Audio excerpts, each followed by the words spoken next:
80% des gens vont lire le titre d'un texte et seulement 20% des gens vont lire le contenu d'un texte.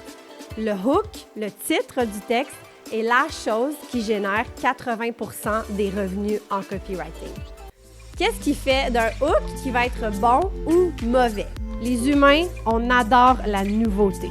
C'est la formule résultat, temps et objection. À qui on s'adresse avec notre texte? Salut, mon nom est Mélina et je suis copywriter depuis 2018. Dans cette vidéo, on va voir 17 façons de rédiger un hook puissant. C'est quoi un hook? Le hook, c'est l'accroche d'un texte. Souvent le titre ou la première phrase. C'est la première impression qu'on a d'un texte et c'est ce qui va faire en sorte que les lecteurs vont continuer de lire le texte ou pas. Des exemples de hook sont dans une page de vente, dans une thumbnail de vidéo, dans une publication de réseaux sociaux ou dans un objet de email.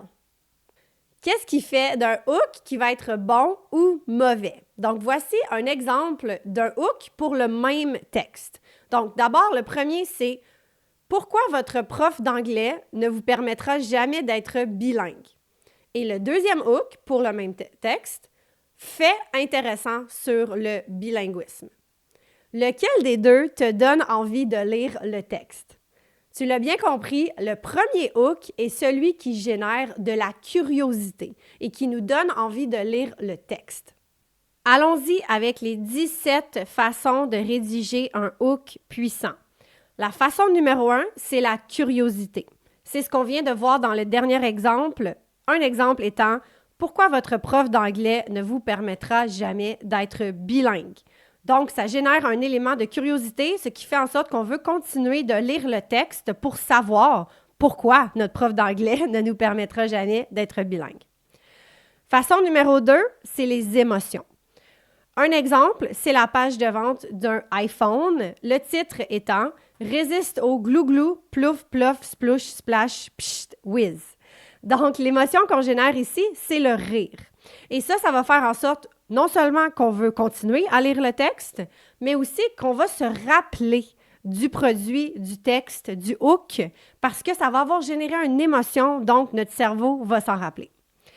La façon numéro 3, c'est la promesse. Donc, très commun sur le web.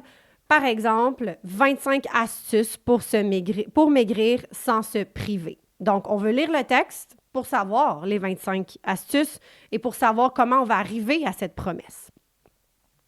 La façon numéro 4, c'est une formule que j'adore, qui est très utilisée en copywriting, mais avec raison, parce que ça fonctionne très bien. Donc, c'est la formule résultat, temps et objection. Un exemple, c'est une page de vente de mon collègue Pascal Jeté. Le titre étant « Comment créer en 14 jours une page de vente à haute conversion pour doubler ou tripler tes ventes, même si tu n'y connais rien ou que tu détestes la vente et que tu es nul en copywriting. » Donc, la formule ici, c'est qu'on veut parler d'atteindre un résultat dans une durée de temps courte et donc attrayante, sans les objections principales que les gens vont avoir par rapport à ce résultat. Donc, par exemple, si le titre était seulement « Comment créer une page de vente », il y a plusieurs gens qui diraient « OK, mais ça va me prendre combien de temps? » Ou les objections principales seraient « Oui, mais moi, je connais rien là-dedans, j'aime pas ça vendre, je suis nulle en copywriting. » Fait qu'on va tout de suite venir adresser ces objections-là dans la formule. Puis, on va aussi mettre l'indicateur de temps pour que ça soit concret et que ça soit attrayant. La façon numéro 5, c'est la question. Par exemple, que feriez-vous si vous aviez des week-ends de 5 jours? Donc, on veut lire le texte pour savoir la réponse à cette question, ou du moins des pistes de réflexion par rapport à cette question. La façon numéro 6, c'est la statistique. Donc, par exemple, quand j'ai commencé cette vidéo aujourd'hui, je vous ai parlé d'une statistique. 80% des gens lisent le titre d'un texte et seulement 20% lisent le contenu du texte. Donc, une statistique va montrer qu'est-ce qui s'en vient, donc donner un aperçu du contenu tout en générant un certain élément de curiosité. et également de crédibilité. Donc, c'est une statistique qui a été recherchée, qui a été mentionnée par quelqu'un crédible. Donc, ça génère aussi un élément de crédibilité pour notre texte. La façon numéro 7, c'est le bénéfice. Un exemple, le jeûne intermittent pour retrouver de l'énergie. Donc, le bénéfice ici, c'est de retrouver de l'énergie. Donc, on parle dans le hook du bénéfice principal de le produit ou du service ou du sujet dont on va parler. La façon numéro 8, c'est la liste. Donc, assez commun sur le web. Un exemple, 7 secrets pour convertir tous vos clients. La façon numéro 9, c'est le secret. Par exemple, le secret des vendeurs, 3 mots magiques pour doubler vos revenus. Donc, c'est sûr qu'on pourrait confondre le secret avec, par exemple, le bénéfice. Ici, c'est le secret qui l'emporte, malgré qu'il y a quand même un bénéfice dans le hook. C'est le secret qui l'emporte parce que c'est avec ça qu'on commence le hook, le secret des vendeurs. Puis ça génère un élément aussi de mystère. Donc, on veut savoir là, c'est quoi le secret. La façon numéro 10, c'est le risque. J'ai trouvé un exemple qui est un objet de courriel, donc une infolettre à laquelle je suis inscrite. Le titre étant « Les 3 erreurs dont on ne parle jamais ». Donc, ici, c'est le risque. L'élément de risque veut dire que la personne, si elle ne lit pas le texte, elle est à risque parce qu'elle est à risque de faire ses erreurs parce qu'elle ne sera pas consciente de ses erreurs. Donc, le risque génère de l'attraction pour savoir, on veut éviter les risques. Donc, on veut savoir c'est quoi les erreurs. Façon numéro 11, la découverte. Par exemple, ce nouveau produit va révolutionner votre quotidien de parent. Donc, les humains, on adore la nouveauté. C'est pour ça que sur des emballages de produits à l'épicerie, souvent, c'est écrit « nouveau » en gros dessus. C'est pas pour rien. C'est un élément marketing qui fonctionne. Quand il y a quelque chose de nouveau, on veut savoir c'est quoi, on veut être avant tout le monde. Donc, quand on met un élément de nouveauté, de découverte dans un hook, si c'est bien ciblé, ça va définitivement générer des résultats intéressants. Façon numéro 12, la garantie. Par exemple, perdez 10 kilos en moins de 90 jours ou récupérez votre argent. Donc, les humains, on aime aussi beaucoup être rassurés et réduire nos risques au minimum. Donc, quand on a une garantie alléchante comme celle-ci pour notre produit, ça vaut la peine de le mettre dans le hook. Numéro 13, la façon numéro 13, la transformation. Par exemple, comment un pompier est devenu un coach sportif international. Donc, on va tout de suite adresser la transformation qui se passe avec notre produit ou notre service qu'on veut vendre dans le titre. Façon numéro 14, c'est le groupe. Donc, une manière de bien cibler notre audience, surtout avec des publications sur les réseaux sociaux ou des publicités payantes comme cet exemple ici, c'est de tout de suite mentionner dans le hook à qui on s'adresse. Comme ça, c'est direct. D'abord, on filtre les gens qui ne sont pas qualifiés pour être nos clients dès le début. Et en plus, on vient s'adresser à un groupe précis. Donc, les gens vont se sentir intégrés, ils vont se sentir qu'ils font partie de ce groupe-là et qu'on s'adresse directement à eux quand c'est la cible. Un exemple, quand tu débutes en tant que coach, il est difficile de te démarquer et de réussir à vivre de ton activité.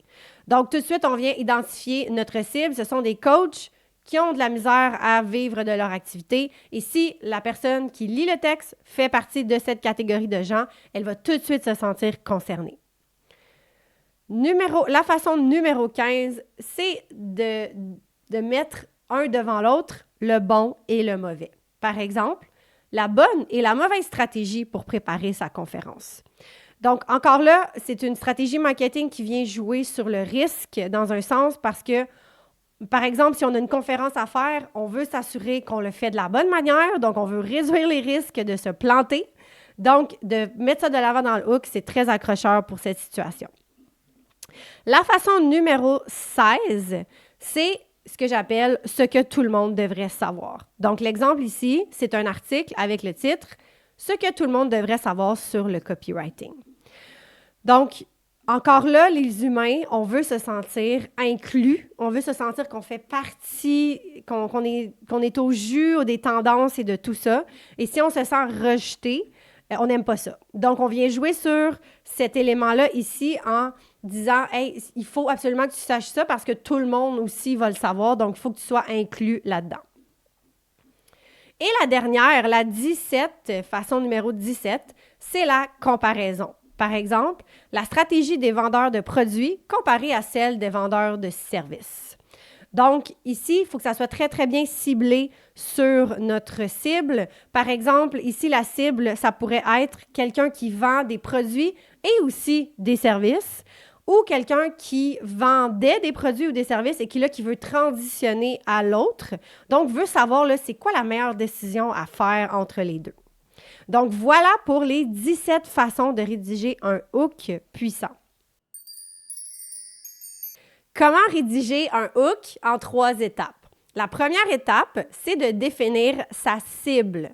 À qui on s'adresse avec notre texte? C'est qui le lecteur? Donc, un exemple que j'ai pour ça, c'est je travaillais comme copywriter pour une entreprise de remise en forme pour les femmes de 50 ans et plus.